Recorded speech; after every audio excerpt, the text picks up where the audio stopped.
Welcome, Japanese woodblock print collectors and enthusiasts.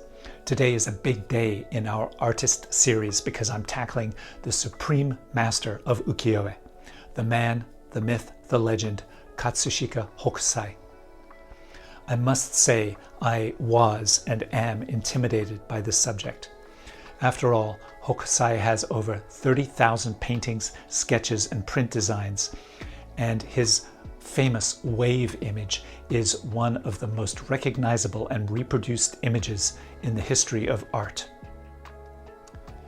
But I'm up for a challenge, and I'm going to approach this topic in a similar way to our other artist videos. Start with a brief biography, and then chronologically review some of his most famous artworks with a focus on his woodblock prints. So with that intro out of the way, let's begin. Hokusai, and I'm going to call him Hokusai, even though he changed his name 30 times during his life. Hokusai was born in 1760 to an artisan family living in Edo. His father was a mirror maker, and his mother may have been a concubine. He began painting at the age of 6. At age 12, he went to work in a bookshop. At age 14, he was apprenticed to a woodblock carver, and at age 18, he became a student of Katsukawa Shunsho. Shunsho was the leader of the Katsukawa school, which focused on kabuki actor prints and beautiful women prints. When Shunsho died in 1793, Shunko, who took over the school, expelled Hokusai. These art schools were very strict to their styles, and Hokusai was exploring art by studying at the rival Kano school. He was also studying European art and experimenting with landscapes and images of Japanese daily life. About being expelled, Hokusai said, "What really motivated the development of my artistic style was the embarrassment I suffered at Shunko's hands." Now, let's have a look at some of Hokusai's work. I tried to pick prints that I thought were interesting and also added some of his most well-known series. Starting with the period that he was working in Shunsho's studio in the late 1700s.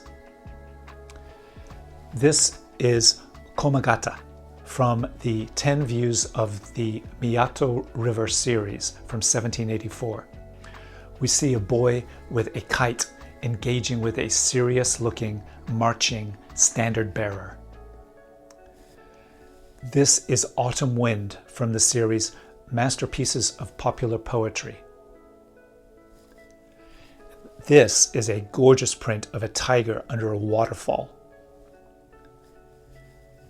And here is the popular folk hero Kintaro with his friends the eagle and the bear from 1788. This print is Fifth Month, a dashing Sanbaso dance play from the series Courtesans Play Acting from 1793. So already in this first flurry of designs, we see this great range of subject matter, people, landscapes, and creatures. Like most ukiyo-e artists, Hokusai did design kabuki actor prints, but it was a very small percentage of his total work. Here are a couple of yakusha-e, or actor prints. This is actor Ichikawa Omezo I as the shamaness. And this is actor Matsumoto Koshiro IV as Banzui Chobe. You can see the strong influence of the Katsukawa school artistic conventions. Another series from this time I thought was really interesting was his Perspective series from 1788, because it takes us into the architecture and bustling environment of Edo. Remember that Edo was one of the largest cities in the world at that time, with a population of 1 million people. This print is Kabuki Theater crowded for the Kaomise. The Kaomise is the debut performance that starts the Kabuki season. Here is the main gateway to the new Yoshiwara pleasure quarters. I love the angle and perspective of this scene. Here is enjoying the evening cool, viewing fireworks at Ryogoku Bridge. And this is the main street with the kabuki theaters in Edo. People are looking at the playbills, announcing the performances. And intermingled with the crowd, you can see all this commerce. There's meals and fish being delivered, porters carrying things, people talking. We can really immerse ourselves in the scene. After Hokusai was expelled from Shunsho's studio in the 1790s, he worked hard to make a name for himself. One thing that really helped was his ability to promote himself. This is something that many artists don't possess, but Hokusai did. And one incident is that at a festival in 1804, he painted a gigantic picture of the great Daruma. Hokusai and his students wore special clothing, and they laid out a giant piece of paper, which was 59 feet by 35 feet. And then using a broom and buckets full of ink, he painted for several hours. And then the paper was hoisted into the air like a giant hanging scroll. Another story that shows us his creative showmanship is when he was invited by the shogun Tokugawa Ienari to a painting contest with another artist. And for the contest, Hokusai painted a blue curve on paper. He then dipped a chicken's feet in red paint and chased it across the paper. He told the shogun that the picture was a landscape showing a river with red maple leaves floating in it, and he won the competition. While I was researching for this video, I found 6 53 stations of the Tokaido series that Hokusai designed from 1801 to 1806. I'm going to show you one print of the same location from each of the 6 series. So this is station number 15, the Yoshiwara. And here you can see how differently he approached the design of each series, even though many times the subject was the same. I'm guessing that the design differences are probably due to the publisher, the budget, and the amount of time Hokusai had to focus on each series. Next, I want to show you this series from 1811 called 100 Comic Poems. And I think these really illustrate the breadth of his style and his understanding of the human form. This first one is Broom Kick. We see this couple. Their bodies are very tall and exaggerated. The man is being knocked over by the woman holding the broom. And look at how Hokusai contorts his body in a humorous way. One leg is behind his head and he's fallen over, but it still looks like he's laughing. This is called Entertaining a Child. Here is Prostitute and Client. And you can feel the tension between him trying to leave and her pulling him back. And I love this guy off to the side, ignoring it all. This one is Wooden Tubs at a Bathhouse. And here is Asking a Frog if it will rain or not. Like most Japanese artists, Hokusai did create some erotic books or shunga. His most famous shunga image was published in 1814. It's called The Dream of the Fisherman's Wife.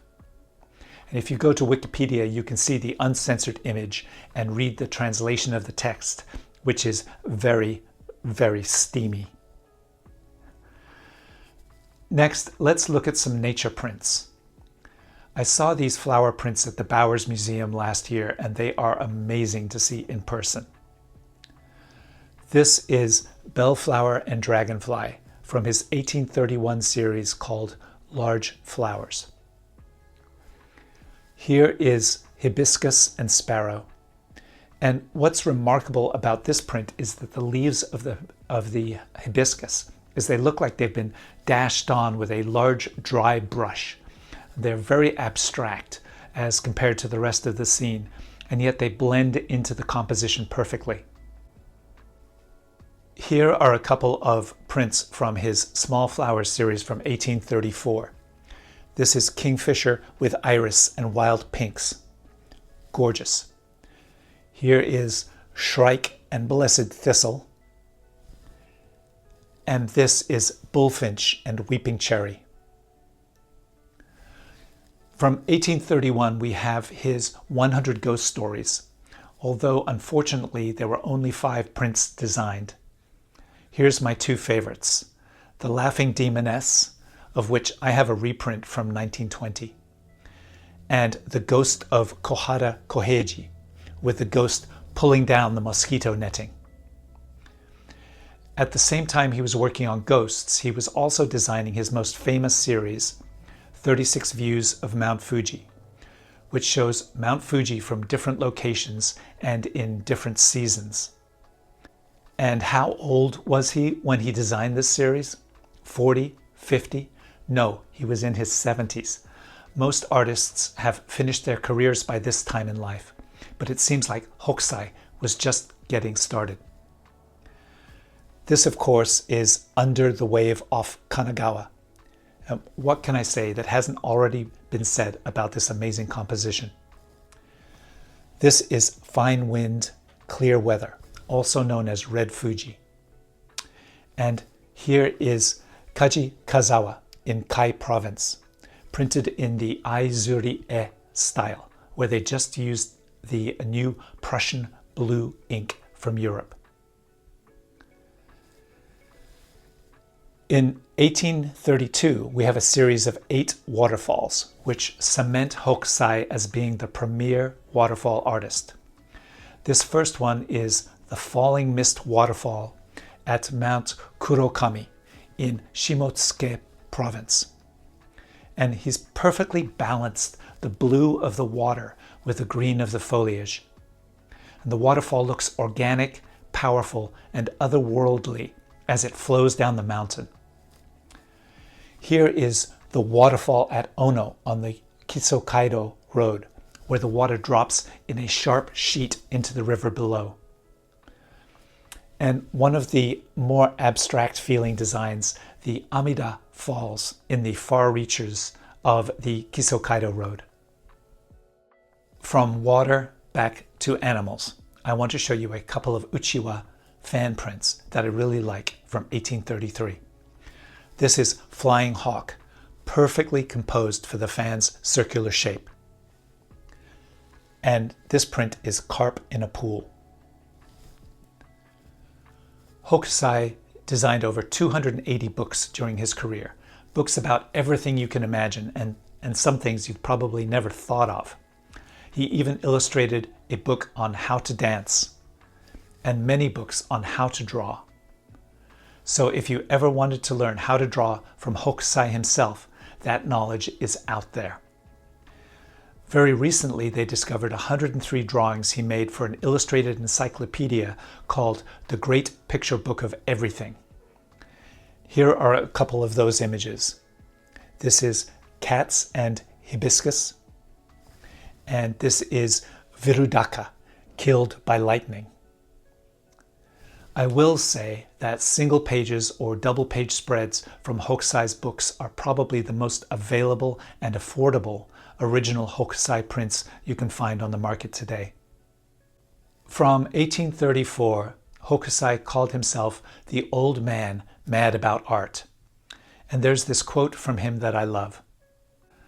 From the age of 6, I had a passion for copying the form of things, and since the age of 50, I have published many drawings, yet of all I drew by my 70th year, there is nothing worth taking into account. At 73 years, I partly understood the structure of animals, birds, insects, and fishes, and the life of grasses and plants. And so at 86, I shall progress further. At 90, I shall even further penetrate their secret meaning, and by 100, I shall perhaps truly have reached the level of the marvelous and divine. When I am 110, each dot, each line will possess a life of its own. In 1834, we have the series Remarkable Views of Bridges in Various Provinces. This is the Tenman Bridge in Setsu Province. And here is the famous suspension bridge on the border of Hida and Etchu provinces. And this is the old view of the pontoon bridge at Sano in Kozuke province. Hokusai's final print series, produced around 1835 to 1836, was called 100 Poems Explained by a Nurse. And these colorful prints featured various scenes with the poems set in a square cartouche. At the age of 83, Hokusai traveled to Shinano province, and during this time he created the masculine wave and the feminine wave, which were painted on two ceiling panels of the Kamachi festival float. And the float can be seen at the Hokusai Museum in Obuse, Japan. Hokusai's last painting before he died was this amused-looking tiger in the snow. Look at how the tiger floats through the space, and how the tiger's claws are echoed in the bamboo leaves above and below him. The author, Narazaki Muneshige, wrote, "While the artist's body was emaciated and bones wearied by age, in his thoughts he was a charging tiger." This painting was bought by a private American collector for $772,000 in 1998. On his deathbed, Hokusai said, "If only heaven will give me just another 10 years, just another 5 more years, then I could become a real painter." He died in May 1849 at age 88. A haiku he composed shortly before his death reads, "Though as a ghost I shall lightly tread the summer fields." If you're interested in learning more about Hokusai, we've done 6 videos about his work with much more information that we haven't covered here. We even have a video with his special recipe for a longevity drink he used to make. I hope you've enjoyed this quick overview of the most famous Japanese artist, Katsushika Hokusai. Please like and subscribe, and happy collecting.